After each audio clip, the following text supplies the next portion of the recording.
속보 시간에 거대한 인프라 발표 나온다고 소개해드렸는데 뚜껑 열어보니까 초대형 AI 프로젝트였습니다. 이 프로그램 미국 정부와 오픈 AI 그리고 오라클 그리고 소프트뱅크가 협력하는 프로젝트고 투자액은 최대 5천억 달러 720조 원에 이를 것으로 보입니다.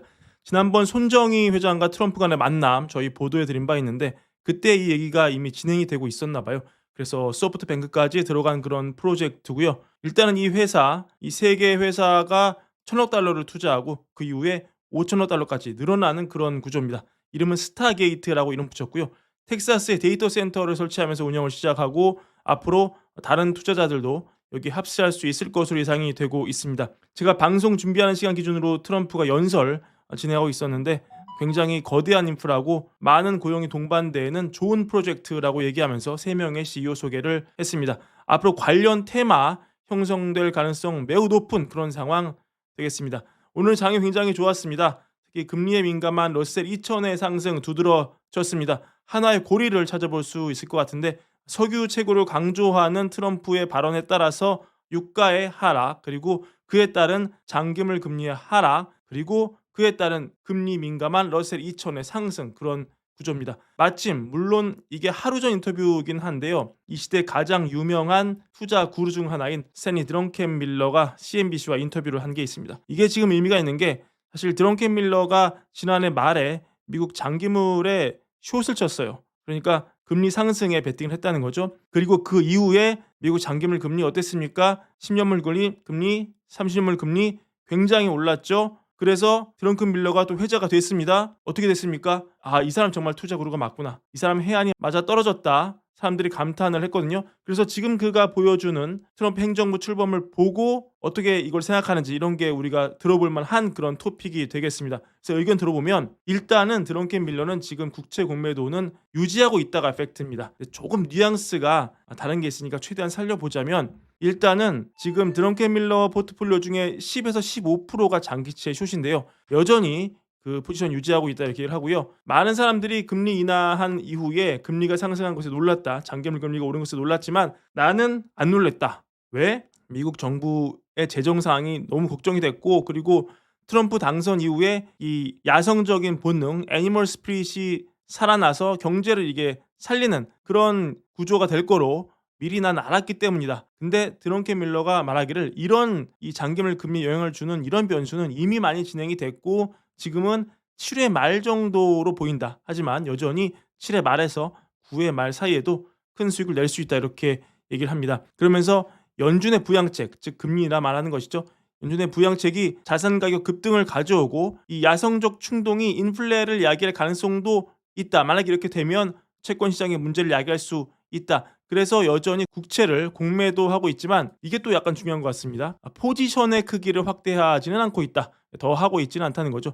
요 뉘앙스에 의미 가져가시면 좋을 것 같고요. 또 현장에서 CEO와 기업가들과 많은 대화를 나누고 있는데 CEO들은 안도감에서 흥분 상태까지 다양한 감정을 보이고 있다. 우리는 야성적 충동의 귀환을 믿고 따라서 경제는 최소 6개월은 매우 강력해 보인다 이렇게 보고 있고요. 증시의 경우에는 근데 이게 약간 복잡한데 경제가 매우 긍정적이라고 나는 보고 있지만 지금 주식 수익률 대비 채권 수익률 수준이 지난 20년 동안 가장 매력적이지 않은 상태다. 따라서 의역하자면 강력한 경제는 증시에 물론 좋지만 이거에 반응해서 상승하는 채권 금리 즉 경제가 좋으면 금리가 오르겠죠. 장기물이 오르겠죠. 요 사이에서 균형을 잡기가 참 쉽지 않다. 그래서 뭔가 시장에 대한 강한 의견을 내기는 어려운데 하지만 말하고 싶은 것은 내가 투자를 49년 했는데 지금이 가장 반시장적인 정부에서 가장 친시장적인 정부로의 급격한 변화다. 따라서 시장 전체를 걱정하기보다는 개별 주식에 집중하는 게 좋다. 이렇게 얘기를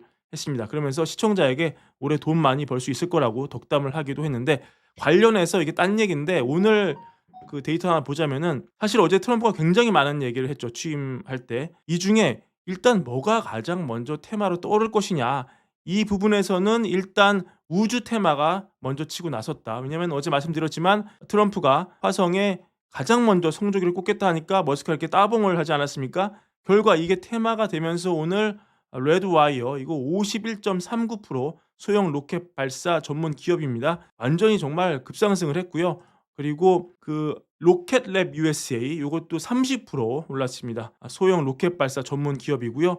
비슷한 일을 하고 있는 인투이티브 머신스 23.93% 본장에서 올랐습니다. 아마도 국장에서도 우주 관련 기업 굉장히 주가 탄력이 있을 것 같고요. 다시 드렁켄 밀러에게로 돌아가서 관세 관련해서 내가 관세 지지자로 보이기는 싫지만 관점이 좀 특이한데 여튼 우리는 지금 정부에 돈이 없다. 이런 상황에서 우리는 재원을 마련해야 되는데 결국 주요 선택지는 소득세와 관세 같은 소비세다. 따라서 나는 관세는 이렇게 본다. 여튼 이게 수입을 창출할 거고 도움이 될 거다. 경제학자들 중에 관세에 대해 경고하는 사람들 상당수는 소비세에는 아마 찬성을 할 거로 나는 본다. 근데 나는 관세는 단순하게 보면 외국인도 일부 부담하는 소비세라고 본다. 물론 보복의 위험이 있지만 우리가 관세율이 10% 범위 안에서 머문다면 트럼프의 공포 효과 때문에 관세 공포는 가장됐다고 생각한다 이렇게 얘기를 했고요. 참고하시길 바랍니다. 그리고 결국 월저널 보도 지금 보면은 얼마 전에 트럼프가 캐나다, 멕시코부터 관세를 때리겠다고 협박을 했잖아요. 근데 이게 결국 뭘 위한 거냐? 결국 미국, 멕시코, 캐나다, USMCA 요거를 바꾸기 위해서 특히 이 자동차 규정을 바꾸기 위한 큰 그림이다. 역시 취임식이 중요한 게 트럼프가 취임사하면서 자동차를 이 미국에서 생산하게 할 것이다 이렇게 얘기를 했거든요. 다 발언에 이 소스가 묻어 있는 거죠. 또 취임사를 잘 봐야 됩니다. 결국 관세로 협박을 해서 이 무역 협정에 따른 자동차 규정을 바꾸고 원래는 2026년에 하는 건데 이걸 미리 바꿔서 이 자동차 공장들이 캐나다와 멕시코에서 미국으로 다시 오게 하는데 트럼프는 집중하고 있다. 이렇게 월저널이 보도를 했습니다. 참고하시길 바라고. 오늘 뉴스가 너무 많았습니다. 비트코인 최고가 쳤습니다. 뭐였습니까? 결국 SEC가 암호화폐 태스크포스를 만들겠다. 결국 이거는 규제를 좀 수위를 낮추기 위한 그런 시도로 보이는데 취임사 때는 이 암호화폐가 빠져가지고 요 테마가 좀 소외됐지만 이번에 이 뉴스에 강력하게 반응하면서 비트코인 결국 신고가를 쳤습니다. 결국 그리고 또 우리가 트럼프 때문에 미국에만 눈길이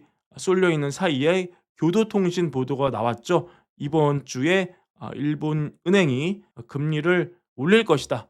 왜냐면 트럼프 당선 이후에 뭔가 금융시장 변동성이 있으면은 연기했겠지만 자기네들 보니까 별로 뭐 없다. 지금 결국 금리 인상 가능한 상황이다.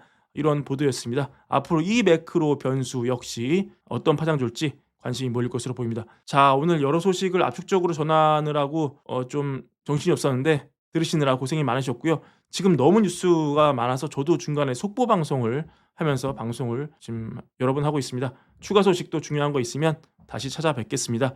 월걸부 늘 봐주셔서 감사드리고 또 저희 텔레그램 가입도 해주시고 월걸부 구독과 좋아요도 항상 잊지 말고 부탁드립니다. 감사합니다.